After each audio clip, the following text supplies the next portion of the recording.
Bitcoin is the granite. Bitcoin is 21 million blocks of granite underneath New York. Now, over the course of thousands of years, you've got different nation states. You had 100 Indian tribes, then you had the Dutch, then you had the British, then you had the New York colony, then you had the United States, and 1,000 years from now, you may have another nation state on Manhattan. Welcome to a groundbreaking discussion with Michael Saylor, a visionary and influential figure in the world of Bitcoin. Today, we embark on a journey through time, exploring the future of Bitcoin over the next century and beyond, delving into a millennium of potential transformations through a deeply layered technology. Michael Saylor shares his insights on how Bitcoin, with its decentralized and unyielding nature, stands to become the bedrock of our financial systems, enduring countless shifts in monetary and political regimes. Envision a world where Bitcoin serves as the immutable foundation, a digital gold that outlasts fleeting trends and temporal governments. We'll explore how this pioneering technology could influence the ebb and flow of economies, support the rise and fall of nations, and become an integral part of human progress for generations to come. Join us as we contemplate a future where Bitcoin is not just a speculative digital asset, but a cornerstone of civilization, facilitating an array of monetary systems and political landscapes over thousands of years. By the end of this film, you'll be inspired by a vision of a future where Bitcoin is the only constant in an ever-evolving human saga. Without further ado, here is Michael Saylor. If you look at it that way, you start to think, well, Bitcoin is layer one. It's the granite. What's important is I need to know it's going to be here in a million years. I thought it was a pretty useful conversation to have because there's always a lot of back and forth on X/Twitter about, is this good for Bitcoin? Is this bad for Bitcoin? There's very colorful conversations about protocol proposals, about software proposals, about developer initiatives, about applications.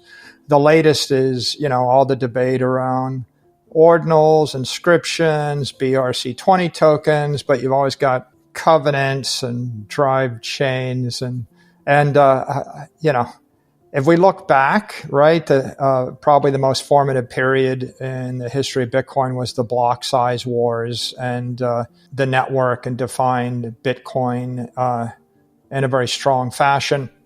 But I think that if we look forward another decade or two or three, and certainly over the course of 100 years, there are going to be more and more of these issues that'll pop up.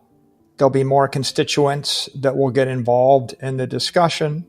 And I don't really think having a debate in 240 characters or less on Twitter is terribly constructive for, a topic which requires a lot of nuance and subtlety. I also think that it's important to be principles-based in the way we discuss these things. I think if we all focus upon what are our assumptions, what are our principles, then I think there'll be less confrontational and less combative and more constructive, right, in the community. So I thought it'd be useful to have kind of a constructive dialogue about Bitcoin philosophy, Bitcoin principles, frameworks of analysis, so there's a basis for whatever comes next. There'll be lots of Bitcoin nodes, and they will all be different in different countries and different jurisdictions for different platforms. But the thing they all have to share in common is this common monetary protocol, transaction protocol, and power protocol. So the monetary protocol is the asymptotically approaching 21 million, right? There will never be more than 21 million. And there's been a lot of focus upon, the blocks of 50 and then 25 and then 12 and a half and 6.25 and the halvings, et cetera. But the truth is, I think about this not over the course of 10 years or the last 10 years. I'm not even sure the last 10 or 15 years matter, right? We're approaching the 15-year anniversary. But for the sake of our discussion, let's just say I accept Bitcoin as it is today, through all of its twists and turns, the block size wars, et cetera. And I look out over the next 100 years as my short time frame, and 1,000 years is a reasonable time frame. So I'm looking at this as is this a rational, scientific, economic framework for the human race for the next many, many centuries? So the truth is, to debate all of the nuances of how you get to 21 million is almost like second or third order at this point. Maybe it was second order for the last 4 years. It's becoming third order. It certainly is less than third order by 2035, when 99% of all the Bitcoin has been issued and you've got 1% to be issued over the next 100 plus years. You realize that 1% is divided by 100 years is pretty de minimis. So the monetary protocol is a hard cap scarcity. The transaction protocol is the 4 megabyte blocks every 10 minutes, which works out to, max, you're going to get to 7 transactions a second, or 7.5, 4,500 transactions in a block is pretty packed. And so when you actually get to the point where you're creating machines, whether it's a construction crane or whether it's a gun or whether it's a semiconductor chip, you have inserted know-how in order to channel energy, in order to actually exert power. And when I talk about, scarcity of power, well, the Bitcoin miners own all the SHA-256 ASIC chips. So, on any given day, if every power company or electricity company in the world wakes up and decides to attack the Bitcoin network, they can't really do it because the computing power, the digital power is scarce and they don't have it. If any government wants to attack the network, they can't do it because they don't have the power. The actual silicon machine is in the hands of the network operators. And so that creates a certain type of efficiency and stability, and you can't really build a civilization without it. I mean, it's the same kind of efficiency you get when you build a dam, right? You dam a lake and all of a sudden you're generating hydropower. Or the same efficiency you get when you have a construction crane and a 150-pound person can lift 20 tons in the air, 1,000 feet, right? It's clear you're not going to do it without having a machine. So I look at the entire network and I think it's a pretty beautiful set of integrated protocols because the power protocol protects the transactions every 10 minutes. And the transactional protocol is a market-driven protocol where people are bidding to put their transactions into the block space. So as the ecosystem grows, the bid for transactions grows in a classic market economy fashion. And what you have is Austrian economics dictating which transactions will get implemented based upon subjective value of all the participants in the ecosystem. The miners, over the course of 1,000 years, it's quite obvious, right? The miners are paid by transaction fees. The block rewards were a bootstrap or an initial subsidy in the first 20 years of the network. But as far as I can see, by the year 2035, the block rewards just look de minimis. So 1% of all the Bitcoin comes out over 100 years after that. So block rewards don't really matter. They fall away over the long time toward infinity. What matters is transaction revenues. And over time, I think we can expect the transaction revenues will grow to far outstrip the block rewards. And so that being the case, once you accept the fact that you've got these 3 protocols, and then you ask yourself, well, how should I look at the network and proposals to change the protocols? Well, I think there are a lot of models you can adopt. One is the New York model. The New York model is New York City is sitting on top of granite for 200 million years. So Bitcoin is the granite. Bitcoin is 21 million blocks of granite underneath New York City. Now, over the course of thousands of years, you've got different nation states. You had 100 Indian tribes. Then you had the Dutch. Then you had the British. Then you had the New York colony. Then you had the United States. And 1,000 years from now, you may have another nation state on Manhattan. But here's what changes, right? The granite doesn't change. but the roads and the sewers and the city layout changes, and the parks change, and the buildings change, and the people come and go, and the politicians come and go, and the rules and the political regimes come and go, and the businesses come and go, and customs and fads come and go, and markets come and go. And those are all the things that you can build on the island of Manhattan because you have the granite. And so if you look at it that way, you start to think, well, Bitcoin is layer one. It's the granite. What's important is I need to know it's going to be here in a million years.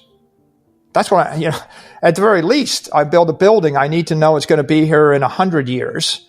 But if you told someone, my building's good for 100 years, well, 50 years from now, they're not going to want to buy the building from you.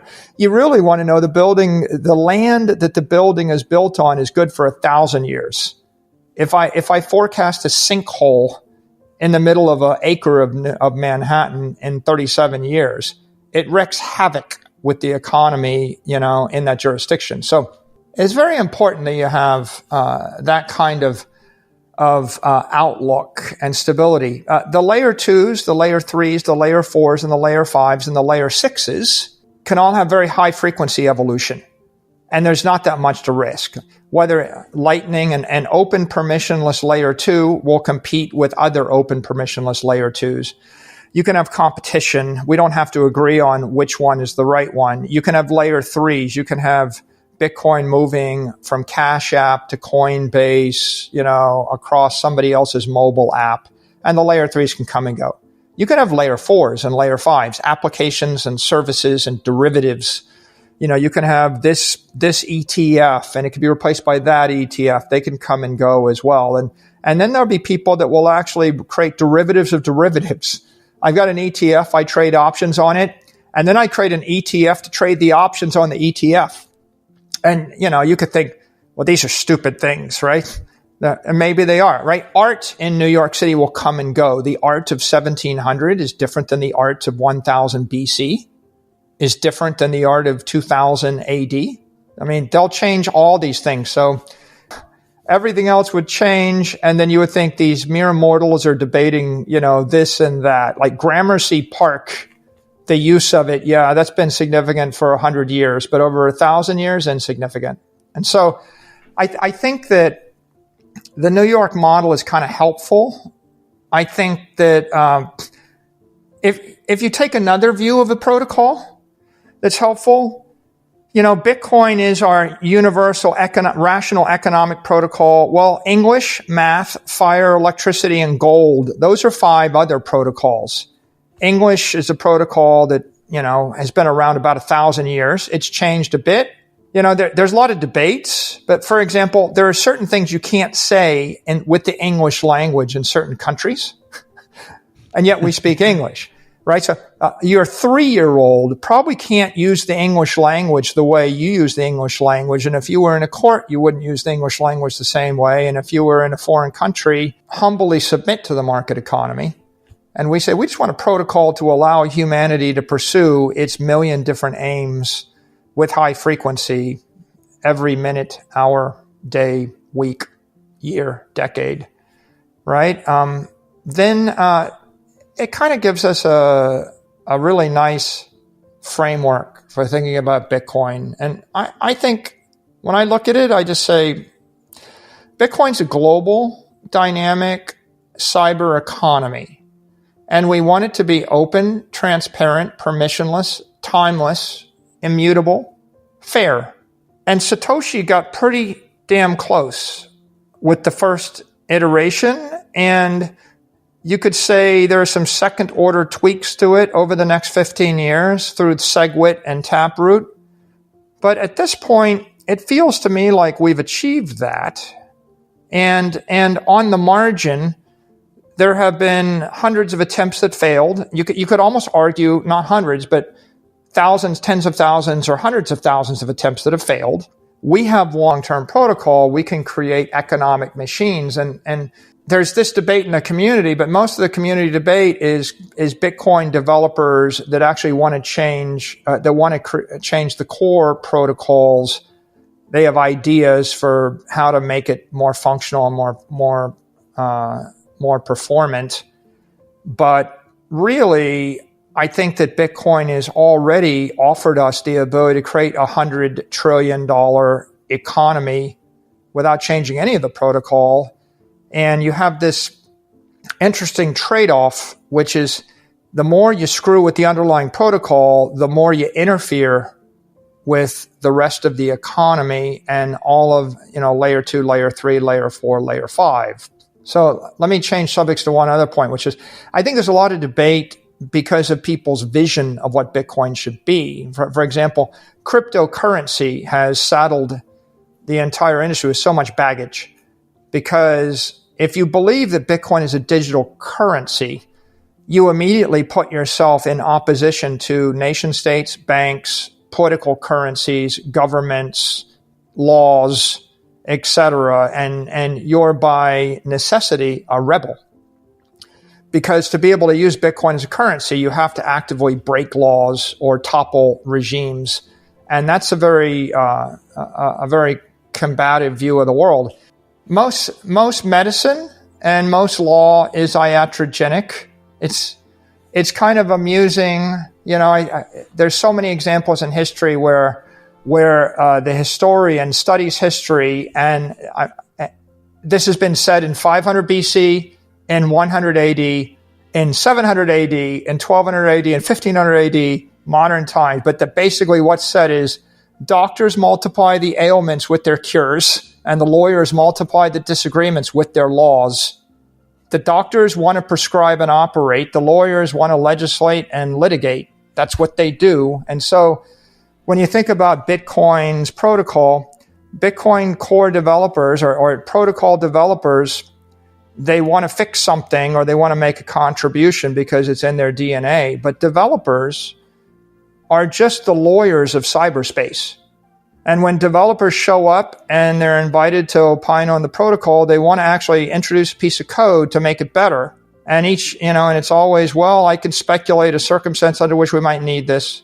Or I can speculate, if we don't do this, we're going to have a failure. But, in the history of mankind, people that preached doomsday, that predicted the end of humanity, they have a 100% failure rate. We find ourselves standing at the threshold of a new era in human history, one that is intricately woven with the threads of Bitcoin. Michael Saylor's profound insights have illuminated the path forward, showcasing Bitcoin's potential to be the unshakable foundation upon which countless generations will build their dreams and aspirations. We have seen glimpses of a future where Bitcoin, transcending beyond its role as a digital asset, becomes a symbol of stability and progress amidst the inevitable changes of time. If you want to watch another one of Saylor's films, watch this one, here.